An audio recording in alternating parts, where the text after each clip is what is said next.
दोस्तों नमस्कार।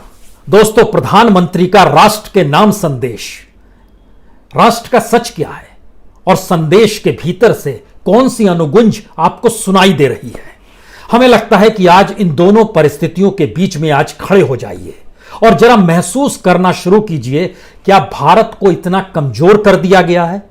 यहां के बहुसंख्य तबके को 2 जून की रोटी के लिए मोहताज कर दिया गया है और उसके बाद 2 जून की रोटी का ऐलान अगर सत्ता अपने तौर पर यह कहते हुए करे कि हम अब आपको मुफ्त में इतना भोजन देंगे और यही देश की पूरी इकोनॉमी हो जाए, तो क्या इससे बड़ी त्रासदी कुछ हो सकती है?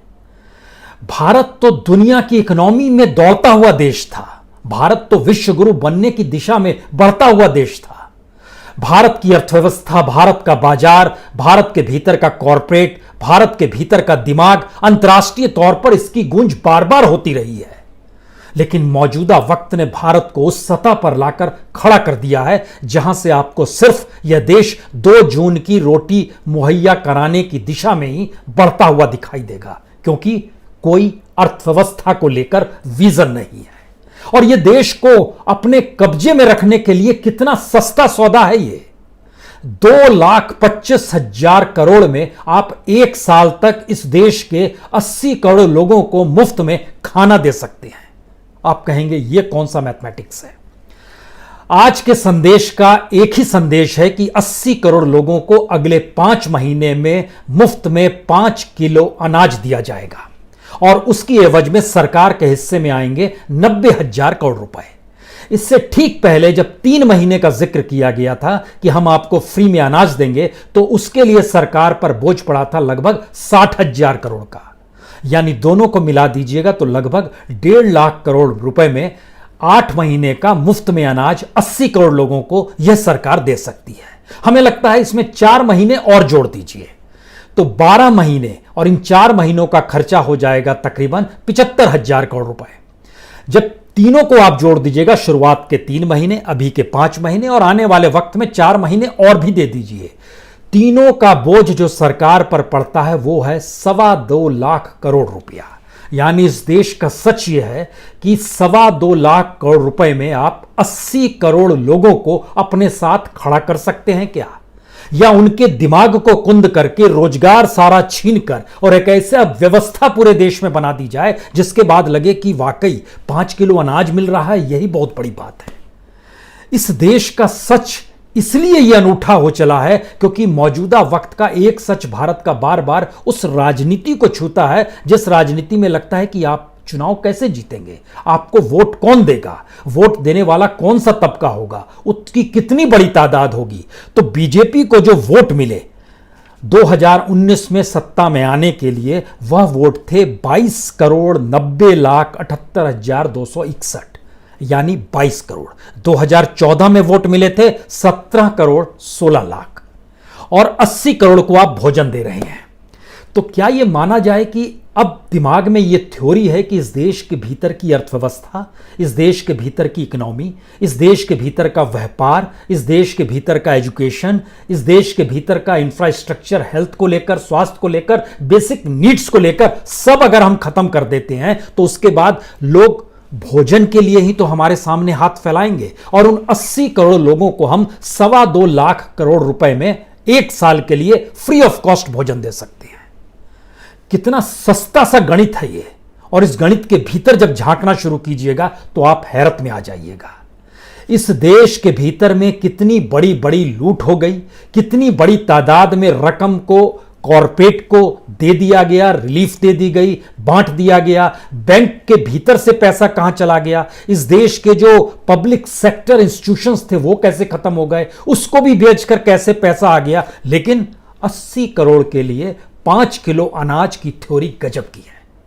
और इस थ्योरी के अक्स तले हमको लगता है कुछ सच को जानिए। अगर 2.25 लाख करोड़ में 12 महीने में मुफ्त अनाज देकर इस देश का पेट भरा जा सकता है, तो सोचिए इस देश में कितनी असमानता है। यानी असमानता का पैमाना क्या हो सकता है, क्योंकि इस देश के भीतर टॉप 30 कॉरपोरेट्स ऐसे हैं जिन्होंने सरकार या सरकारी इंस्टीट्यूशन से या आरबीआई या बैंक से कर्ज जो लिया है वो नहीं लौटाया है, वह एक एक व्यक्ति के ऊपर जो पैसे का बोझ पड़ा है वह इस देश के लगभग एवरेज 40 करोड़ लोगों को फ्री ऑफ कॉस्ट 1 साल तक भोजन करा सकता है, या 80 करोड़ लोगों को फ्री ऑफ कॉस्ट 6 महीने का भोजन दे सकता है, क्योंकि यह 1 लाख करोड़ से ज्यादा की स्थिति कमोवेश बैठती है। यानी कॉरपोरेट्स की परिस्थिति देखिए, इंडस्ट्रियलिस्टों की परिस्थिति देखिए, इस देश में चलने वाले इंस्टीट्यूशन से मिलने वाले प्रॉफिट का एनालिसिस कीजिए, और जो टैक्स पेयर हैं उनके पैसे के जरिए सरकार क्या करती है, जब इसे देखिएगा तो आप हादसे में आ जाएंगे। 80 करोड़ लोग सिर्फ 2.25 लाख करोड़ के रुपए पर 1 साल मुफ्त में भोजन कर सकते हैं। हमारी एक ऐसी परिस्थिति इस देश के भीतर की आ गई है, लेकिन यह होता नहीं है। यह तो हम सिर्फ राष्ट्र के नाम संदेश के ऐलान का जिक्र आपसे कर रहे हैं। यह होता क्यों नहीं है, हम इसकी परतों को एक एक करके खोलना शुरू करें और आपको बताना शुरू करें तो बड़े नॉमिनल एस्पेक्ट में आपके साथ आज बात करते हैं। मनरेगा में बजट में दिया गया था 61,000 करोड़ रुपए, राहत पैकेज के नाम पर 40,000 करोड़ रुपए और दे दिए गए, लेकिन मनरेगा के अभी तक की स्थिति है कि जो पैसा रिलीज किया गया है वह सिर्फ 38,999 करोड़ रुपए किया गया है। करना कितना है? 1 लाख करोड़ से ज्यादा, 1,01,000 करोड़ करना है, 38,000 करोड़ किया गया है। जो बजट में 60 और जो अलग से 40 था, वह स्थिति थोड़ी देर के लिए भूल जाइए। जितने वेजेस जो दिए गए हैं पिछले अप्रैल, मई, जून, ये 3 महीने के दौर में वेजेस जो बांटे गए, उसमें जानकारी आई कि 19 करोड़ रुपए हमने वेजेस के तौर पर बांट दिए हैं। जो मटेरियल खरीदा, जो स्किल लेबर था, उनको लगभग 9,000 करोड़ रुपए दिए। जो एडमिनिस्ट्रेटिव काम था उसमें लगभग 766 करोड़ दे दिए। इस एवरेज से जब आप चलना शुरू करते हैं कि क्या वाकई 30,000 करोड़ रुपए अगर 3 महीने में खर्च हो गए तो 12 महीने में खर्च हो पाने की स्थिति कितनी होगी? 1,20,000 करोड़ रुपए। 1 लाख करोड़ रुपए आप देने की स्थिति में है। अभी के एवरेज से चलेंगे तो 1,20,000 करोड़ रुपए देने होंगे। अभी जो रिलीज किया गया है वो रिलीज लगभग 80% खत्म हो चला है। इसके बाद पैसा देने की पास आपके लिए पैसा है या नहीं है, पहला सवाल यह आएगा। दूसरा सवाल, जो इस देश के भीतर का मिड डे मील है, जिसका जिक्र हम बार बार करते हैं, सबसे कम पैसे में सबसे ज्यादा बच्चों को भोजन करा पाने की स्थिति मिड डे मील की आती है। मिड डे मील आज की तारीख में, आज जब राष्ट्र के नाम भाषण चल रहा था, उस समय तक 4 बजे तक का समय होता है मिड डे मील का। उस समय तक मिड डे मील की पूरी लिस्ट बन जाती है और सरकार उसको जारी कर देती है। आज भी जारी कर दी गई 4 बजे। उसमें जानकारी मिली कि इस देश के 11.5 लाख स्कूलों में से सिर्फ 664 स्कूलों में मिड डे मील बटा है।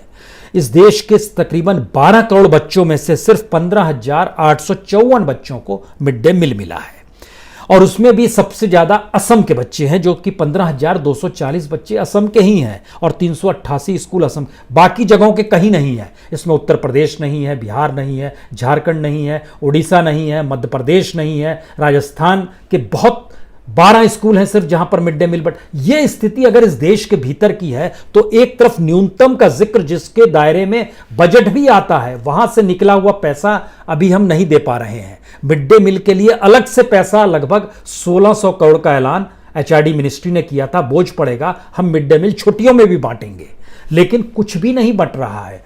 तो ये जो ऐलान है, अब थोड़ी देर के लिए इसको खाली याद रखिएगा, 2.25 लाख करोड़ 80 करोड़ लोगों को भोजन मुहैया कराएंगे। अब देखिए दूसरा स्थिति, प्रवासी मजदूर। आपके जहन में याद होगा जिनके पास राशन कार्ड नहीं है। आज सरकार ने और प्रधानमंत्री ने जिक्र तो कर दिया कि हम एक राशन कार्ड एक देश में बना देंगे, जो बहुत कठिन काम नहीं है, बन जाना चाहिए। लेकिन दूसरा सच क्या है? दूसरा सच यह है कि इस राशन कार्ड का सच जानिए, उससे पहले यह जानिए जिनके पास राशन कार्ड नहीं था। 8 करोड़ प्रवासी मजदूर थे, और 8 करोड़ प्रवासी मजदूरों के लिए 2 महीने के मुफ्त अनाज की सरकार ने व्यवस्था की कि मई और जून में उनको मुफ्त का अनाज देंगे। लेकिन जो अनाज कहां से आएगा? एफसीआई के गोडाउन से आएगा। एफसीआई के गोडाउन का जो डाटा निकल कर आया, और जिसका जिक्र खुद इस देश के जो फूड मिनिस्टर हैं रामविलास पासवान जी ने भी कर दिया, और वो डाटा भी अब आपको भी मिल जाएगा अगर आप सरकार की साइट्स पे जाएंगे, एफसीआई की साइट्स पे जाएंगे। मई के महीने में जितना अनाज इनको मिलना चाहिए था उसका सिर्फ 13.5% निकला। जून के महीने में यह 10% से भी कम हो गया।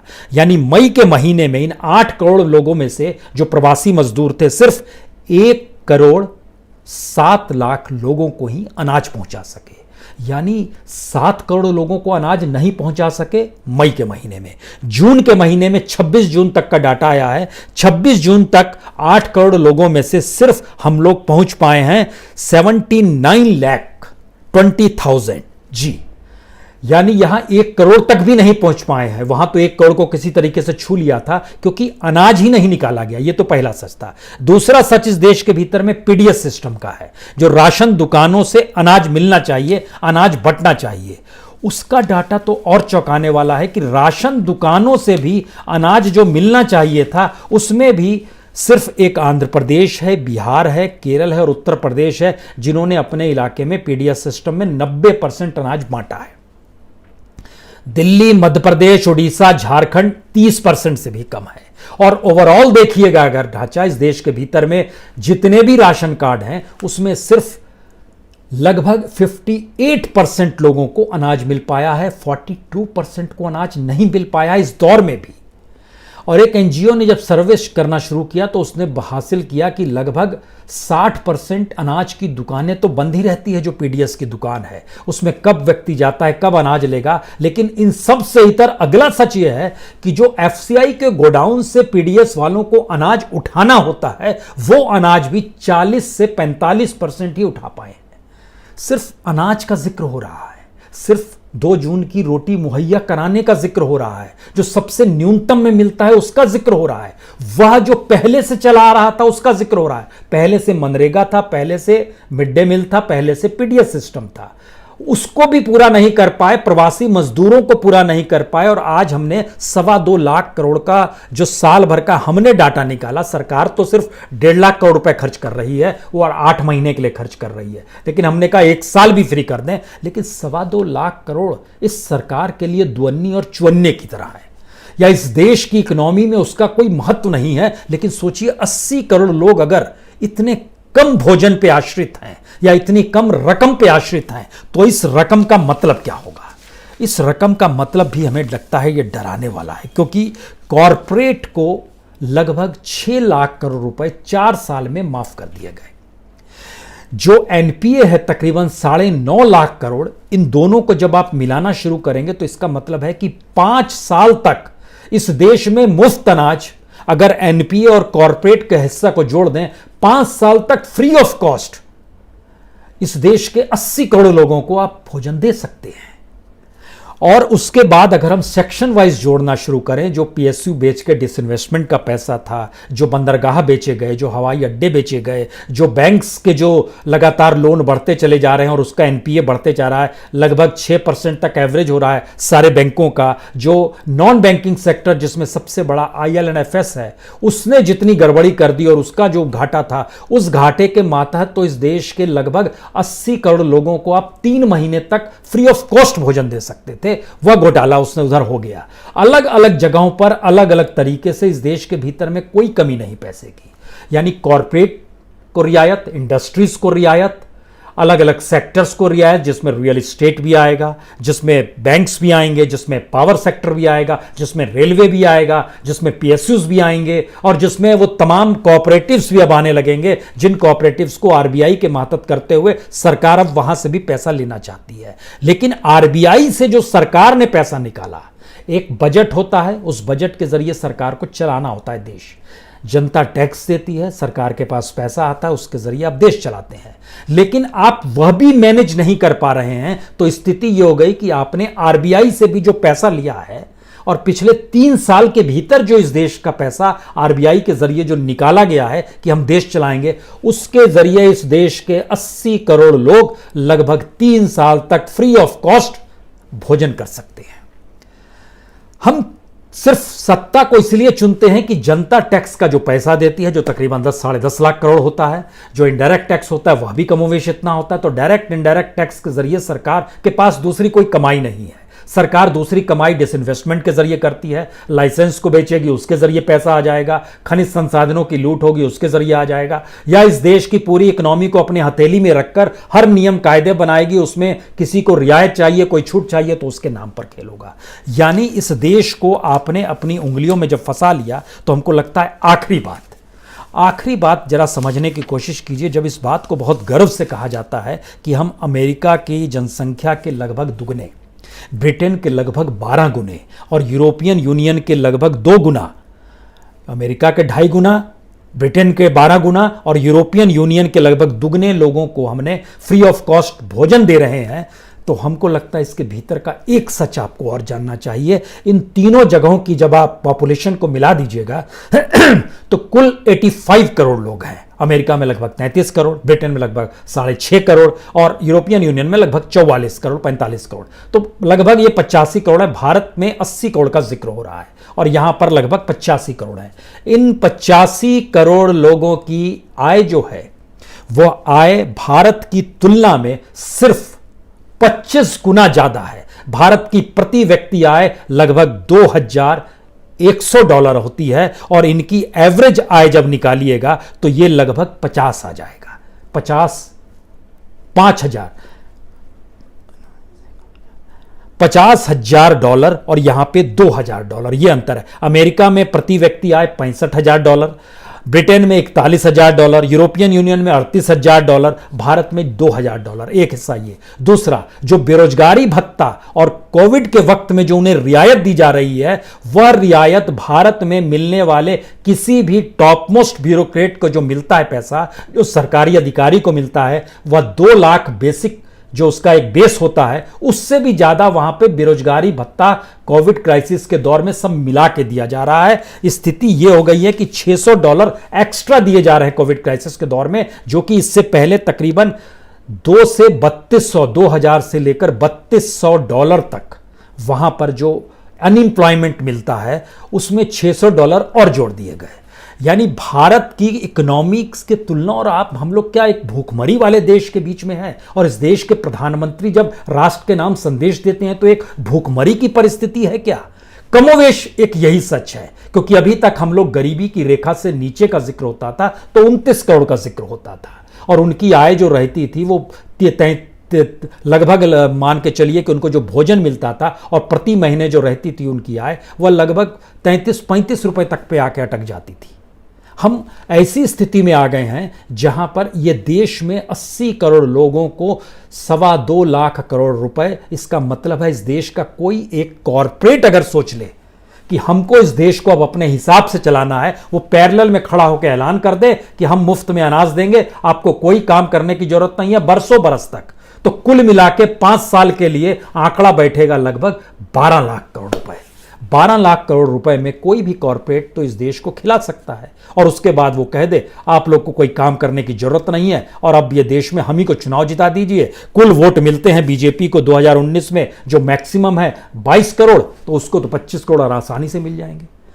इस देश के सच के भीतर में जब आप समझते हैं तो इसका मतलब है इस देश को आगे बढ़ाने के काम सारे ठप कर दिए गए हैं और जो लोग आज मौजूदा वक्त में खुश हैं, चाहे वो सैलरी क्लास हो, चाहे सोशल सिक्योरिटी लेने वाला क्लास हो, चाहे कॉरपोरेट हो, चाहे इंडस्ट्रियलिस्ट हो, चाहे उच्च शिक्षा प्रदान करने वाला युवा हो, समझ लें अगर ऐसी स्थिति देश की रहेगी तो नंबर हर किसी का आएगा, स्थितियां हर किसी की बिगड़ेगी, अपने अपने दायरे में हर कोई बड़ी त्रासदीपूर्ण स्थिति में आएगा। और सबसे बड़ी बात, यह देश ना ऐसा था ना इस देश को ऐसा होने दिया जाए। इस पहल को दिमाग में रखिए। बहुत बहुत शुक्रिया, बहुत बहुत शुक्रिया।